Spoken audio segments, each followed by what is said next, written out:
오늘 하나님께서 주신 말씀은 마태복음 26장 26절에서 28절까지의 말씀으로 예수님처럼 감사하는 습관을 가집시다 1이라는 제목으로 여러분들과 은혜를 나누고자 합니다. 믿음의 삶을 사는 영적 습관 만들기 시리즈 29번째 시간입니다. 한 크리스천 작가이자 심리학자가 자신이 책을 쓰고 앞에다 이런 소개글을 적었다고 합니다. 나는 최근 나의 사무실의 스태프들의 월급을 지불하지 못할 것을 걱정하고 있습니다. 나의 아내는 최근 오른쪽 팔꿈치에 혹이 만져져서 MRI 사진을 찍었는데 그 결과가 어떻게 나올지 걱정하고 있습니다. 나는 최근 집안 정리나 청소할 시간이 없어 언제 시간을 내어 산만한 집안 살림을 정리할 것인가를 걱정하고 있었습니다.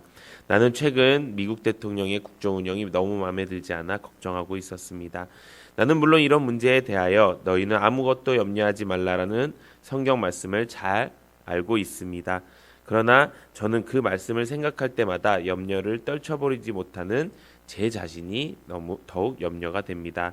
저는 염려하지 않을 수 없는 제 자신을 염려하고 있는 것입니다.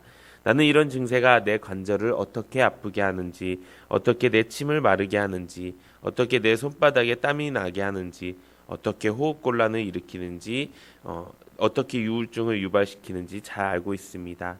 그런데 나와 나의 아내는 우리의 문제에 대한 너무나도 완벽하고 강력한 치료책을 찾아냈습니다. 이 치료제의 효율성은 거의 기적적인 것이었습니다.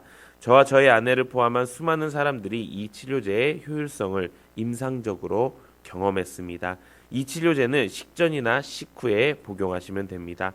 호흡곤란을 느낄 때, 가슴에 통증이 느껴질 때 수시로 복용할 수 있습니다. 물과 함께 드실 수도 있고 물 없이 드실 수도 있습니다. 이것은 특별한 처방전을 필요하지 않습니다. 이 치료제는 절대로 부작용이 없고 안전한 것입니다. 더욱이 이 치료제는 무료입니다. 이 치료책을 일컬어 저는 땡큐 테라피라고 부릅니다.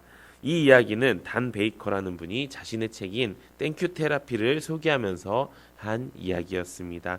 그런데 오래전부터 지금 2000년 전 이 땅에 오신 예수님께서도 문자 그대로 땡큐 테라피를 자신의 삶에 평생 적용하며 사셨던 분이라는 것을 우리는 말씀을 통해 알 수 있다는 것입니다. 그래서 오늘은 우리 예수님의 또 다른 하나의 거룩한 습관인 감사에 대해서 이야기를 나누고자 합니다. 예수님의 지상생애에 나타난 일생의 자체에서 우리는 예수님의 제자로서 언제 어떻게 감사하며 우리의 인생을 살 것인가 은혜를 나누고자 합니다. 첫 번째 질문은 언제 감사할 것인가입니다. 첫째, 음식을 취하기 전에 감사하시기 바랍니다. 우리 성도 여러분들은 당연히 식사 전에 반드시 기도할 것이라고 믿습니다. 근데 어떤 사람들은 매 끼를 먹을 때마다 기도해야 하느냐고 반문하실 수도 있습니다. 그러나 그것이 예수님께서 보여주신 감사의 모범이라는 것을 잊지 않으시기 바랍니다. 오늘 본문의 최후 만찬의 장에서 27절에 보면 예수께서 또 잔을 가지사 무엇을 하셨습니까? 바로 감사 기도를 하셨다는 것입니다. 감사 기도를 하시고 떡과 잔을 나누는 것을 볼 수 있습니다. 이것은 근데 최후의 만찬 때뿐만이 아니었습니다. 우리가 잘 알고 있는 오병이어의 기적에 앞서 그분은 먼저 하늘에 우러러 축사하셨다라고 말씀하셨습니다. 그것은 감사하셨다는 것입니다. 감사는 그분의 가장 귀한 거룩한 습관이었습니다.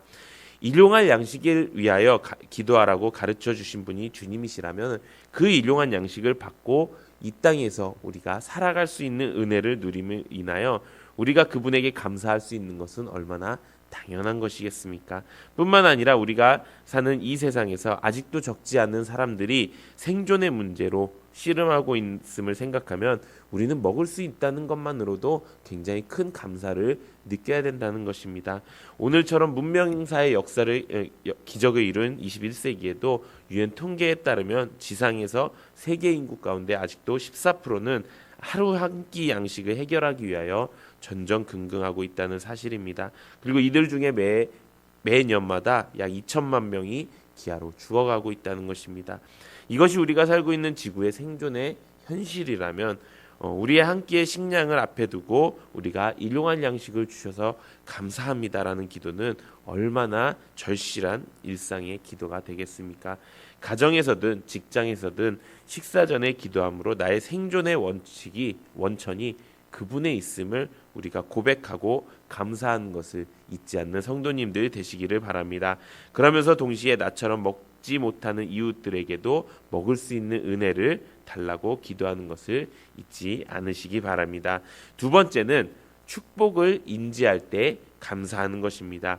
우리말 성경 번역에 보면은 예수님께서 식사 전에 감사하셨다라는 말씀을 축사하시고라고 번역한 것을 볼 수가 있습니다. 그럼 그 말은 무엇이냐? 거의 신약 성경에서는 감사와 축복이 동의어처럼 사용하고 있다는 것입니다.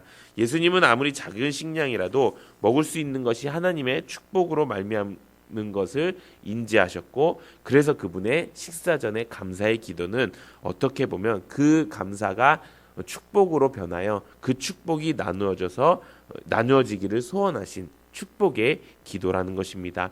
우리의 감사가 하나님께 상달되면 그것이 축복이 되고요. 그 축복이 나눌 수 있는 축복이 될 수 있다는 것입니다. 이런 축복의 기도는 오병이의 기적의 본질이었던 것이었습니다. 마태복음 14장 19절에 이렇게 기록되어 있습니다. 우리 함께 읽어보도록 하겠습니다. 시작. 무리를 명하사 떡 5개와 물고기 2마리를 가지사 하늘을 우러러 축사하시고 무리에게 주시니. 아멘. 여기서 축사하시고가 감사하시고라는 뜻입니다. 사실 이 상황에서는 감사는 매우 비현실적인 것이었습니다. 무리의 필요는 엄청났었습니다. 5천 명 정도, 어린이와 여자를 제외하고 5천 명 정도 있었다고 했고, 실제로 보면은 2만 명이 가까운 군중들이 있었습니다. 그런데 한 아이가 가지고 온 점심은 겨우 보리떡 5개와 물고기 2마리였습니다. 그러나 그것에서라도 감사할 수 있었을 때 기적이 일어난 것이었습니다. 그래서 오병이어의 기적은 우리가 다시 말하면 감사의 기적이라고 할 수 있다는 것입니다. 그래서 유명한 스펄전 목사님은 이렇게 얘기했습니다.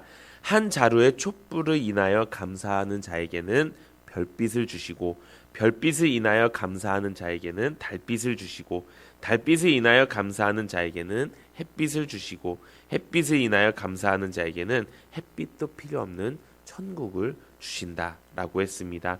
그러므로 아무리 작은 것이라고 해도 그것을 우리가 축복이라고 인지하게 될 때 예수님처럼 즉각 감사하십시오. 그렇게 되면 그 축복이 우리에게 나누어 줄 수 있는 큰 기적을 가지고 오게 될 것입니다. 마지막 세 번째는 삶의 위기 앞에서 감사하는 것입니다. 예수님께서는 언제 감사하셨습니까?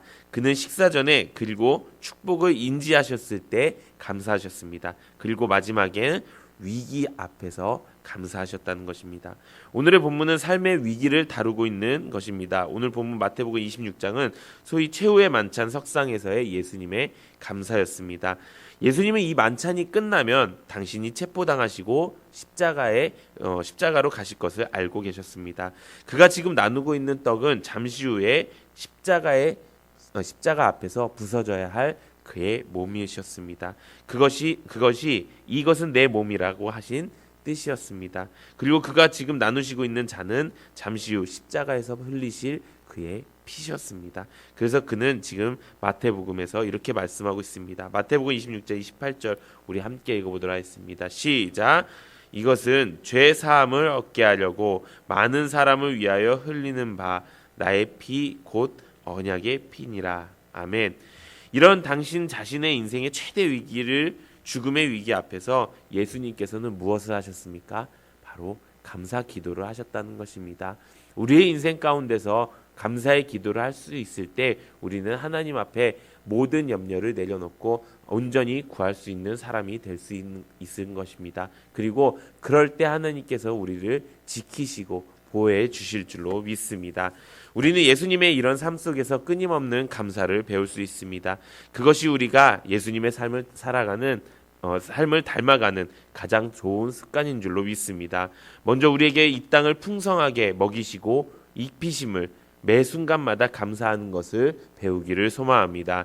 또 우리의 감사의 기도가 축복의 기도가 될 수 있도록 내가 가진 것들에 대해서 감사하는 마음을 가지시기를 소망합니다. 마지막으로 삶의 위기 가운데서도 감사할 수 있는 습관을 가질 때 우리는 예수님을 따라 사는 하나님의 천국 백성이 될 수 있음을 감사하는 여러분들 되시기를 바랍니다.